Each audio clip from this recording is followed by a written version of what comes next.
السلام عليكم. أصحابتك وحرن حرد أكاديمي كسر دواد مقال عصب مركو هوري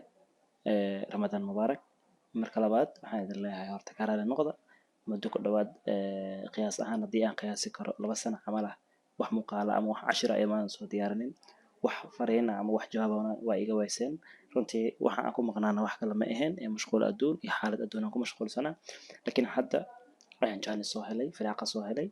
marka waa isku soo laabanay marka waxaan idin dhihi karaa waxaan idin leeyahay kun iyo kow jir baraali ahada waxaad tihiin dadkaygii waxaad tihiin tiimkii aan jeclaa oo ardaydeeda ay ka wada mid ahaayeen marka waxaan idin leeyahay kusoo dhawaada muuqaal cusub muuqaalkan kulli waxaad ku arki doontaan tiktoka waxaad ku arki doontaan youtube-ka waxaad ku arki doontaan facebooka telegramka sidoo kale runtii aad ayaan usoo laabtay oo waxaan dhihi karaa 100% anoo dhammaystiran ayaan soo laabtay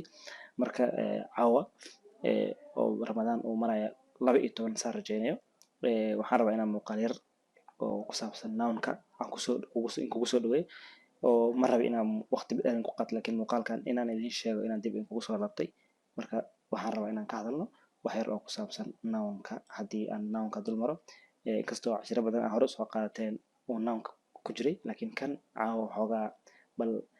raaligelina iga tahay inaan macnaha muuqaalkan ma raba inaan hadal bas ka dhigo laakiin wax yar oo faa'iido ah inaan idinkaga dhigo marka kusoo dhawaada waxaan idin leeyahay facebooka youtube-ka tiktoka intaba waxaan idin leeyahay ilaa telegramka inoo qurxiya marka koowaad horta ereyga noun micnihiisa waxa waaye a noun are words noun waa erey or ereyo that is used to name people like waxa waaye dadka in lagu magacaabo like waxa waaye that is used a noun waa magaceeya wuxuu ahaadaba ha ahaado shay walba ha ahaado bini'aadan ha ahaado meel place goob ay ahaataba goob lagu caweeyo goob walbe things shay walba u ahaada iyo idea macnaha waxaa waaye fikrad haddii aan macnaha si kala dhigno waxaa waaye ideas waxaa waaye qofka maskaxdiisa wixii ka guuxayo waa ideas okay nouns provide okay they waxaa loo isticmaalaa waxa waa pronoun waaye waxaa loo isticmaalaa nounkaas bedelkii uu noun soo noqon lahaa maanta waxaan leeyahay they ayaga provide waxay soo macnaha waxay bixiyaan mise ay siiyaan the building block macnaha dhismaha ingiriiska ay ka qayb qaataan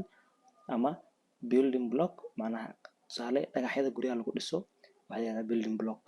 marka waxaa waaye dhismaha